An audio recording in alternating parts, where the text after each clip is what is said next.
There's been a lot of talk today about him and about his future. And before we get into whether the rights and wrongs of whether we should be discussing his future at Man United, we can understand why we're talking about it, because yet again, mistakes at the weekend. Listen, when people make mistakes, they're open to criticism. That's just natural. That's just the way football is. And David De Gea is not the exception. So he's made mistakes, glaring mistakes in some big games. Notably the game yesterday against Chelsea in the semi-final at Wembley. And here are a couple of the goals, all the goals we'll see here. And yes, he should be doing better. And I've played with David. He's his own biggest critic. He'll be sitting at home, mulling over these, going through the situations and making sure that he tries to get rid of these mistakes that he's committing at the moment. And I saw these games, I watched these games with my boys at home, and I was flabbergasted to see them go past David, because he's a top draw goalkeeper. And it's disappointing, really. I think as a Man United fan, you want to defend your players, and at the moment, he's not in a position to be defended in that respect. OK, well, let's talk about this then with Jermaine and Karen as well.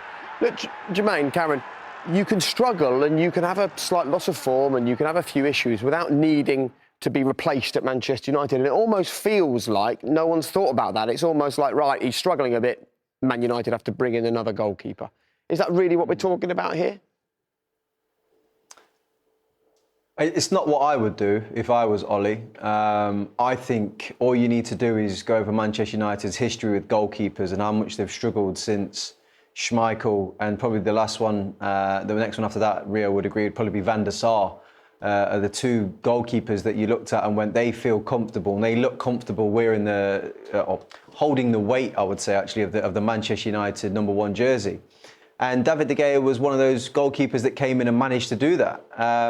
It's a big ask, I think, and there's a big uproar and call now for, OK, get Henderson in from Sheffield United.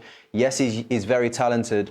We don't know if he's going to be able to handle kind of the weight of that shirt. You know, Ben Foster was one of those very good young English goalkeepers that just struggled to deal with it. Fabien Barthez, a World Cup winner with France, struggled to deal with that side of things at Manchester United for whatever reason. Now, would I say take a step back? Definitely. You know, take a step back, put him on the bench for a bit, let Romero come in, an international goalkeeper, and just let him assess things, because he's had 2 bad years, if we're totally honest. But prior to that, he's been Man United's player of the season for the last 3 or 4 years. So I think Ollie owes him at least just to pull him out of the firing line and let him assess things, as Rio said, and then take it from there. Would you pull him out the firing line, Karen?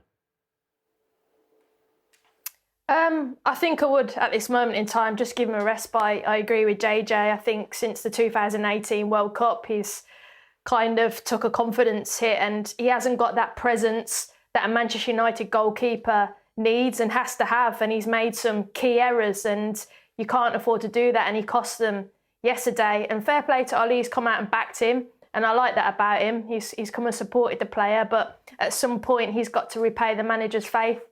I mean, it's not an ideal time because he's still got 2 years left on his contract. And, you know, could you sell him? Who would want him? So it's not like you could sell him, recoup the money and bring Henderson in. I think you've got to hold on to him for a little bit longer, even business sense as well as playing sense as well.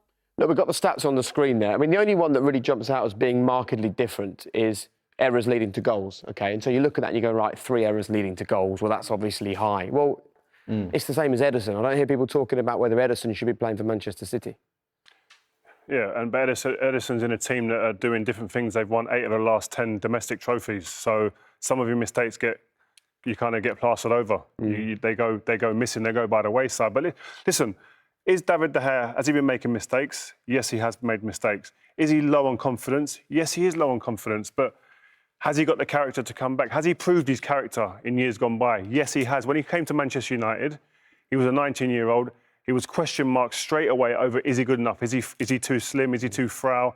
He's not ready to be Man United's goalkeeper.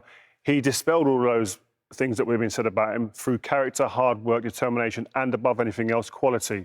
And you look, he's been Player of the Year, like JJ said, 4 out of the last 6 years. This guy, when there was inconsistency at Manchester United, he was the consistent factor all the time there. Yes, he's had a bad spell, confidence is low, but does that mean you go out and get rid of him? Like Karen said, who are you going to get? Tell me who's out there now that they're going to get. Dean Henderson's a young goalkeeper. JJ's already said what needs to be said about that. this is still a big gamble. Who is out there that is actually able to be bought right now, who's going to go in and be a world-class goalkeeper right now at Manchester United? The only one I see is Oblak, but can you get him out of Atletico Madrid? And if you do, how much are you going to have to spend? Obscene amount of money. I say stick with him. Rio. He's earned that right to be stuck with. Rio, why do you think then his confidence is low? Because, you know, Manchester United 19 games unbeaten before yesterday's game. Why is his confidence that low? Surely he should be thinking, we're doing well since January, since we're kicking on. So what has changed for him?